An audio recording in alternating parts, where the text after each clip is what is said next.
Boy, this Europa competition is tough to call, but this is a predictions video, so a call must be made. What's up? I'm Adrian. How are you? Nice to meet you, and welcome to Rabona TV. If you're new here and enjoy this video, then hey, consider subscribing for more content. Other than that, andiamo. Arsenal and Atletico just sort of seemed destined to meet up with each other at one point or another in this competition, ever since Atletico dropped down from the Champions League and into the round of 32. Atletico's first adversary was FC Copenhagen, whom they took care of quite handily, beating them in both matches and by an aggregate score of 5-1. Then, in the round of 16, they shocked the current Russian Premier League leaders, Lokomotiv Moscow, by blanking them 3-0 at home and then putting 5 past them in Russia to win 8-1 on aggregate. It was around here that I, for one, and surely many others, began to think that Atletico Madrid were the out-and-out favorites to win it all. But in the quarterfinals, they started to show signs of weaknesses against Sporting. And hey, take absolutely nothing away from Sporting either. Despite neither team playing well in the first leg,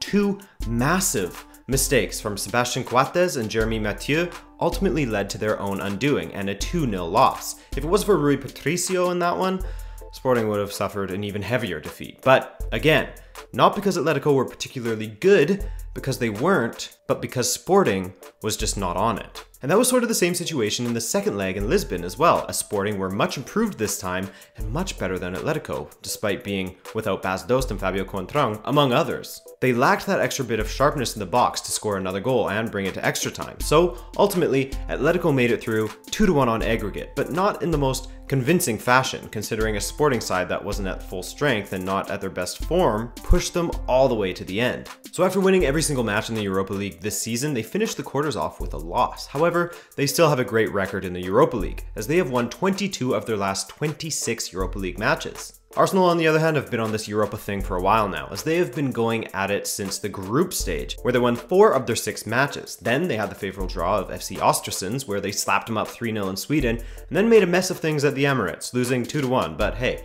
we're all math wizards here, and we know that that was enough for Arsenal to go through 4-2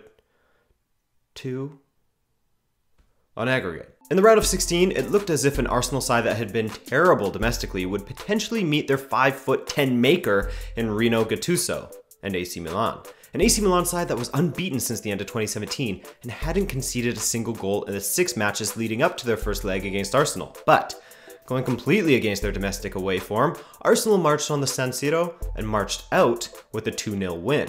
A week later, they smacked up AC Milan at the Emirates, 3-1. Danny Welbeck dive aside, Arsenal were completely deserving winners on the day, and also in the tie as a whole, as Milan reminded us that they're still very much a team in transition. I mean, they bought an entire new squad this past summer, and changed managers once already, so what more can you really expect from them, okay? Go easy. Onto the quarterfinals, and Arsenal found themselves face to face with a team that had dropped down from the Champions League, CSKA Moscow. Again, Arsenal made easy work of the Russians as they thrashed them 4-1 at the Emirates, and then played to a 2-2 away draw as they were propelled through this matchup by Aaron Ramsey and the Staples holding his leg together. And here we are now, Atletico versus Arsenal, two teams that have never faced each other in a competitive match before. Atletico have won this competition a couple of times in recent years, in both 2010 and 2012, and Arsenal haven't been to a UEFA Cup/Europa League semi-final since 2000.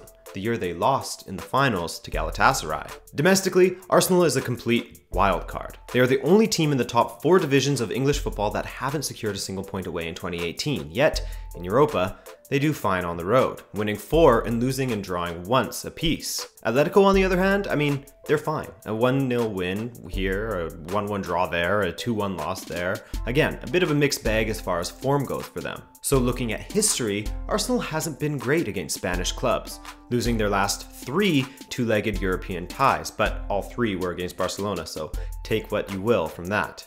Atletico have been great against English sides, with a record of 10 wins, 11 draws, and only 6 losses. So it's Atletico's tight defense against the top scorers in the Europa League this season, and how will they fare?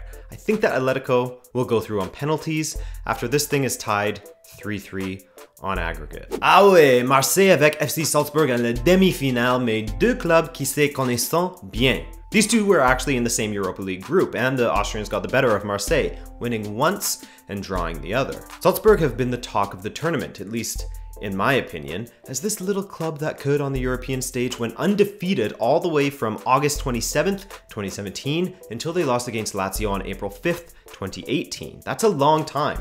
And like I said, we're all math wizards here, so wizards, I should say, so we already know that that's 7 months without losing a single football match. In the group stage, they went up against the likes of Marseille, of course, as well as Turkish side Konyaspor and Portuguese club Vitória Guimarães. 3 wins, 3 draws, and only a single goal conceded across those 6 matches. In the round of 32, they took on Real Sociedad, and while it was a tight affair between the two, Salzburg slipped through 4-3 on aggregate. They conceded more goals in the first leg against Sociedad than they had in the entire group stage. Crazy. In the round of 16, they were handed the seemingly difficult task of getting past Borussia Dortmund. However, it's well documented now that Dortmund is having a pretty poor season, but take nothing away from Salzburg as they beat Dortmund 2-1 at Signal Iduna Park, and then held on to a 0-0 draw at home to advance, where they would next go up against the aforementioned Lazio. Salzburg fans must have been pretty worried after the first leg ended in Rome 4-2 in favor of Lazio, but in the second leg, a miracle happened. Lazio went ahead in the second half 1-0 and 5-2 on aggregate, but a flurry of goals in a 5-minute period saw Salzburg win the match 4-1, advancing 6-5 on aggregate, an absolute classic of a match. And if you have time, go back and watch it, at least, well, the second half. Marseille just slipped through the group stage with 8 points, 2 better than third-placed Konyaspor. Their first knockout round matchup came against SC Braga, in which a 3-0 win at the Stade Velodrome set them up with a good enough cushion to go and lose in Braga 1-0 and still go through. Then they took on Athletic Bilbao and made easy work of the struggling Spanish side, blitzing them 3-1 at home and then 2-1 on the road, 5-2 on aggregate. And if you like the excitement from Salzburg and their comeback against Lazio, then you'll also like what Marseille did to RB Leipzig. After losing 1-0 in Germany, Marseille absolutely dominated the German club at the Stade Velodrome, one of the toughest stadiums to travel to in the Europa League, as they are undefeated there, winning every match but one. By the way, the one they failed to win at home was against FC Salzburg. But anyways, back to the Leipzig match, Marseille trashed the Germans, beating them 5-2, with Dimitri Payet and co putting on a clinic. 5-3 on aggregate, and Marseille were worthy winners. Their attack is looking fierce right now. Fierce. Since when do I say fierce? So it's another case of a strong defense coming up against an extremely strong offense. Marseille have tons of options that can hurt you. Payet, Thauvin, Ocampo, Sarr, etc. While Marco Rose, the FC Salzburg manager, has his team extremely well organized, and they showed against Lazio that they have some goals in them as well. They aren't just a defending team. This is a great matchup, and if I had to choose, well, man, it's really a tough one. I'm on the spot here.